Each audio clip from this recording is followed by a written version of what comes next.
Namaskar. Ce soir, je veux aborder un sujet un peu délicat. C'est celui de la destinée.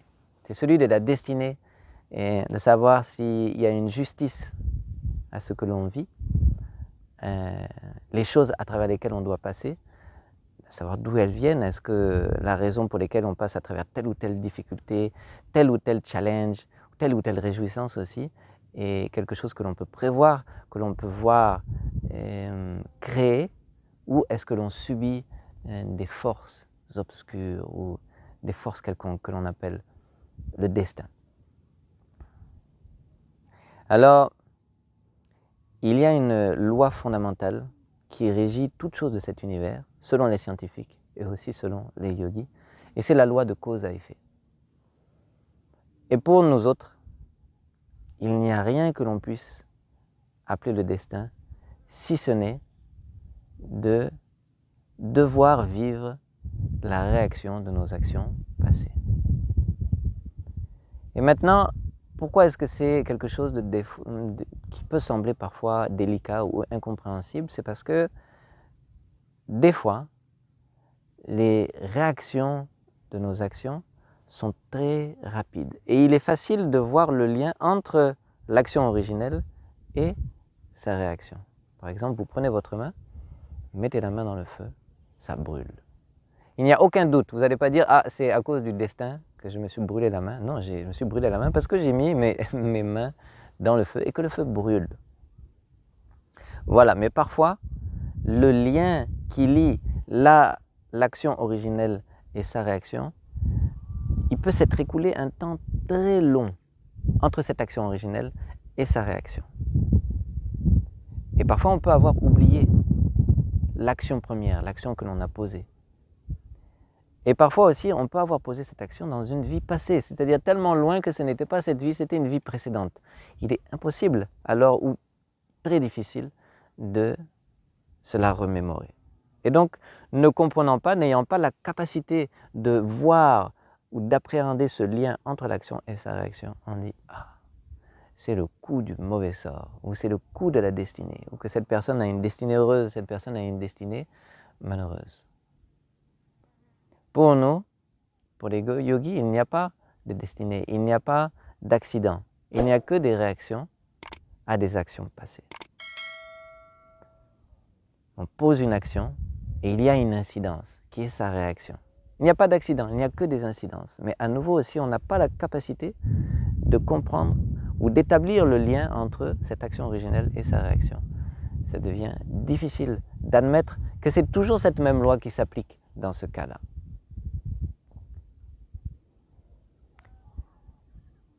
Dans notre langage, on appelle ces réactions des sanskaras. Les sanskaras, on a posé une action et puis il y a une réaction potentielle maintenant qui attend que les conditions extérieures s'apprêtent ou soient idéales pour pouvoir s'exprimer. C'est un sanskara. Donc nous sommes pleins de sanskaras. Nous avons un lourd fardeau de sanskaras.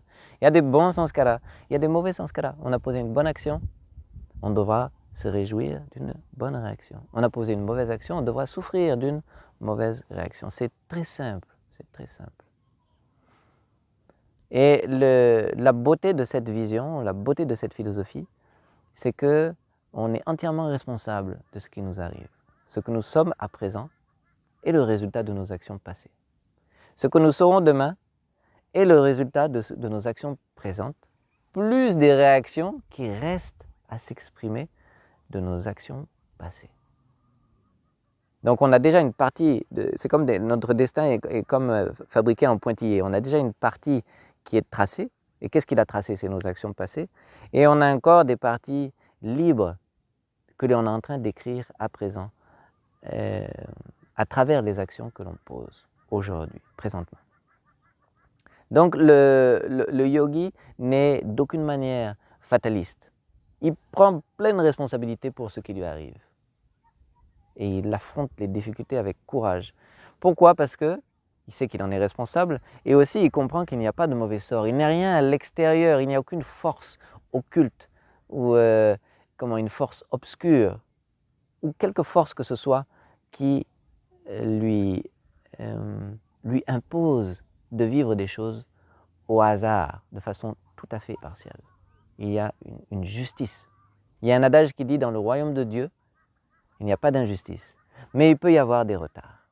Mais il n'y a pas d'injustice. Donc le fait de savoir qu'il n'y a pas d'injustice, le fait de savoir qu'il y a une certaine logique, et le fait de savoir aussi qu'on est responsable pour soi-même, ça change sa perspective de la vie.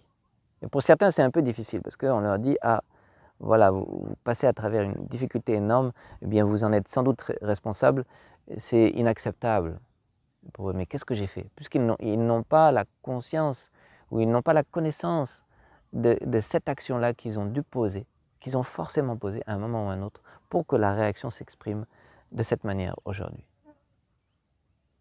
Mais si ce n'est pas ça, c'est donc un coup du sort. Est-ce que c'est une meilleure façon d'expliquer les choses? Ah, je crois que c'est encore plus terrible de se dire qu'il y a des injustices, il y a de l'impartialité. Et puis c'est qui